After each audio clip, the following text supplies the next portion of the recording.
and we are in my home at Washington, D.C.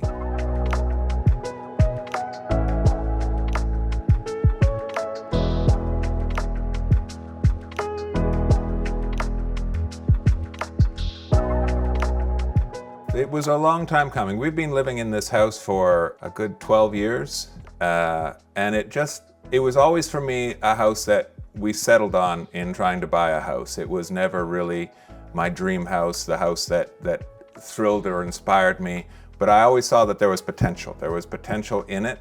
I was just always scared to take the plunge. But a couple of years ago, I think maybe it was, the pandemic probably had an impact when you're spending so much time in the house and you're like, why am I settling when we could be doing something better? So reached out to an architect, had some drawings drawn up, and we took the plunge.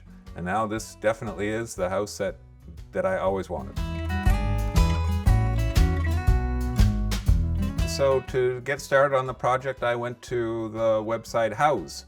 And there I found the builders. FineCraft was one of the respondents there, and they came in, made their pitch, and it was the best pitch. So we went with them. And I said, that's what we need. The roof is too basic on what we have.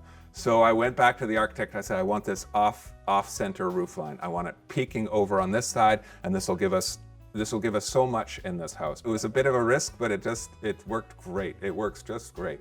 So starting from there, that's where we said, well, we can build up and we can put 2 bedrooms up there, another bathroom up there, converting one of the bedrooms into a bathroom, turning the other into the office, taking the roof off, putting a whole 3rd floor. So I looked at it, I said, why do we not have a loft in here? So this was mid-plan. Construction had already started. I said, can we put a loft in there? And FineCraft and the architect said, yeah, we can do a loft into there. And it just made the room 200% better than what it was before. And that required taking out the stairs, which was a big project. And that required a whole bunch of moving pieces, because in order to move the stairs, we had to move the doorway to the master bedroom too.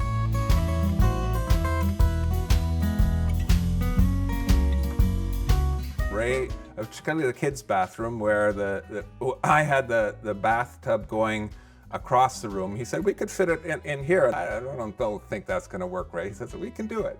And Ray was right. And that bathroom, I'm happier with the kids' bathroom than our bathroom, actually. We couldn't do the same trick we did with their bathroom because we had a bigger tub. It wouldn't fit into the space, and it's in the older part of the building where the walls are a bit thicker, and so it wouldn't have worked, but I'm very happy with the kids' bathroom.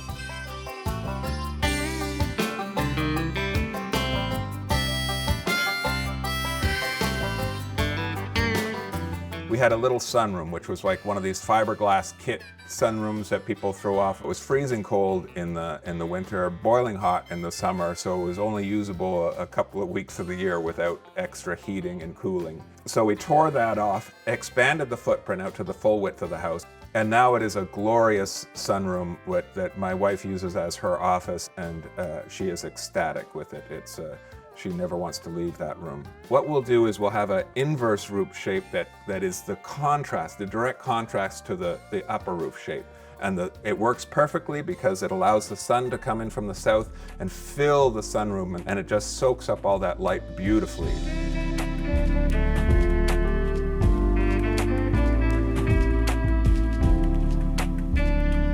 The team at FineCraft worked great. Ray and Vivian, always accommodating, always looking to help. Ray actually redesigned some of the bathrooms because the layouts were difficult to get. I'm ecstatic with the end result. This is the house that I wanted. This has met my dream vision and beyond. So yes, absolutely recommend. You would think this is all part of the original house because most of the house, like this room, looks like a conventional old DC center hall colonial style housing. But then there's other parts of the house that are totally mid-century modern type mix, and it's that mix that I think is just fantastic.